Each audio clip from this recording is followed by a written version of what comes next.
Primary source reader number 17, Women in the Ancient World, the Roman Republic. Introduction.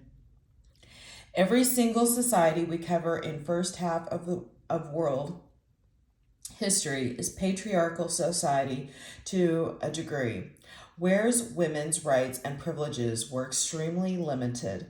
However, across space and time, women had a different amount of rights and different kinds of privileges, and they often challenge the power structure of their given society.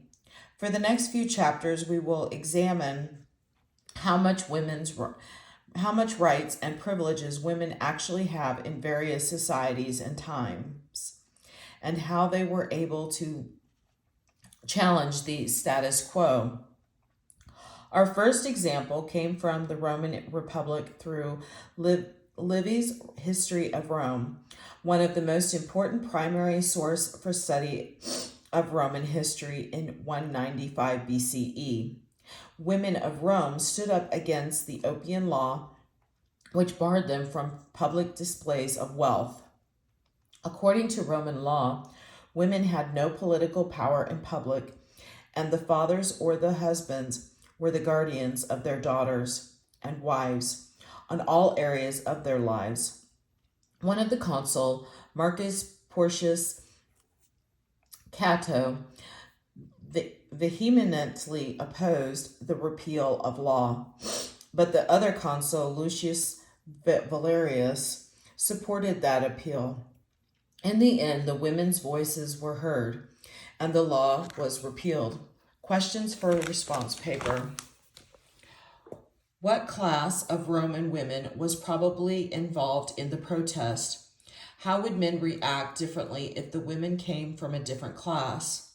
By Roman law, where were women's place in public and in private? What is the reality as suggested by the two consuls? How did Cato and Valerius each make their case, and between the two, which one actually thought less of a woman? Primary text selection from Livy's History of Rome. History of Rome, Book 34. While the state was preoccupied by serious wars, some hardly yet over, and others threatening an incident occurred, which, thought unimportant in itself, resulted in a violent party conflict. Two of the tribunes of the plebs, Fundanius and L. Valerius, had brought in a proposal to repeal the opium law. This law had been made when the strain of the Punic War was most severely felt. It forbade any woman to have in her possession more than half an ounce of gold, to wear a dress of various colors, or to ride in a two-horsed vehicle within a mile of the city or of any Roman town, unless she was going to take part in some religious function.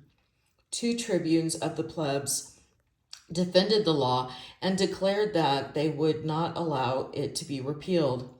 Many of the nobility came forward to speak in favor of the repeal or against it. The Capitol was crowded with supporters and opponents of the proposal. The matrons could not be kept indoors either by the authority of the magistrates or the orders of their husbands, of their own sense of propriety. They filled all the streets and blocked the approaches to the forum. They implored the men who were on their way thither to allow the women to reassume their former adornments. Now that the commonwealth was flourishing and private fortunes increasing every day, their numbers were daily augmented by those who came up from the country towns. At last they ventured to approach the consuls and praetors and other magistrates with their demands. One of the consuls, at all events, was inexorably opposed to their request. In Porcius Cato, he spoke as follows in defense of the law.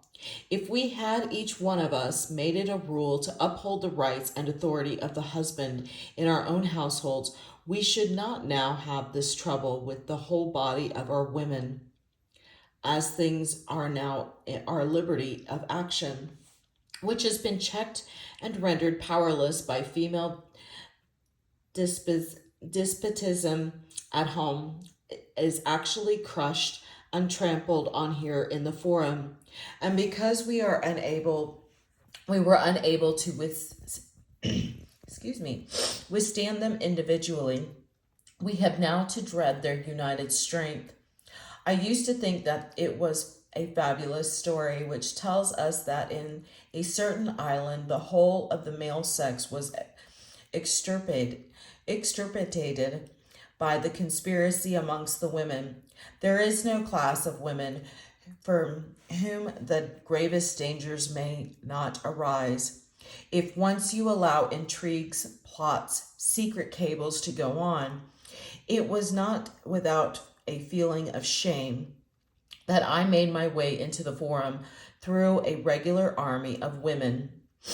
He had not my respect for the dignity and modesty of some amongst them more than any consideration for them as a whole, restrained me from letting them be publicly rebuked by a consul.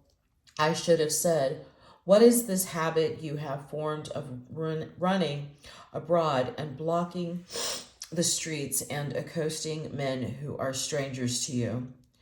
Could you not each of you put the very same question to your husbands at home? Surely you do not make yourselves more attractive in public than in private to other women's husbands more than to your own. If matrons were kept by kept by their modesty, natural modesty within limits of their rights, it would be most unbecoming for you to trouble yourselves, even at home, about the laws which may be passed or repealed here. Our ancestors would have no women transact even private business except through her guardian. They placed them under the tutelage of parents or brothers or husbands. We suffer them now to dabble in politics and mix themselves up with the business of the forum and public debates and election contests. What are they doing now in the public roads and at the street corners, but recommending to the plebs of the proposal of their tribunes and voting for the repeal of the law? Give the reins to a headstrong nature, to a creature that has not been tamed, and then hope that they will themselves set bounds to their license. If you do not do it yourselves, this is the smallest of those restrictions which have been imposed upon women by ancestral custom or by laws, and which they submit it with such impatience. What they really want is unrestricted freedom, or to speak the truth, license, and if they win on this occasion, what is there that they will not attempt? If you will allow them to pull away these restraints and wrench them out one after another, and finally put themselves on an equality with their husbands, do you imagine that you will be able to tolerate them? From the moment that they become your fellows, they will become your masters." Then L. Valerius made the following speech in defense of his proposal. Because we are now enjoying the blessings of peace and the commonwealth is flourishing and happy, the matrons are making a public request to you that you will repeal a law was passed against them under the pressure of a time of war. He denounces this action of theirs as a plot of seditious movement, and he sometimes calls it a female secession. I know how these and other strong expressions are selected to bolster up a case, and we all know that though naturally of a gentle disposition, Cato is a powerful speaker and sometimes also almost menacing. What innovation have the matrons been guilty of by publicly assembling in such numbers for a cause with touches of them so closely? Have they never appeared in public before? I will quote your own origins against you. Hear how often they have done this, and always to the benefit of the state. You say that they were actuated by different motives. Then it is my purpose to establish, to identify of motives. It is sufficient to clear them from the charge of strange, unheard of conduct, and yet in matters which concern men and women alike, their action occasioned surprise to no one. When then should we be surprised at their taking of the same action in a cause which especially interests them? But what have they done? We must, believe me, have the ears of tyrants, if whilst matters can condescend to listen to the prayers of the slaves. We deem it an indignity to be asked a favor by honorable women. Your husbands are at liberty to wear a purple wrap over your dress. Will you refuse to allow your wives to wear a purple mantle? Are the trappings of your horses to be more gorgeous than the dress of your wives? No, but most certainly there is general grief and indignation felt among them when they see the wives of our Latin allies permitted to wear ornaments which they have been deprived of. When they see them resplendent in gold and purple and driving through the city while they have to follow on foot, just as though the seat of empire was in Latin cities and not in their own. This would be enough to hurt the feelings of men. What then think you must be the feelings of poor little women who are affected by small things? Magistresses, you must be the feelings of poor little women who are affected by small things.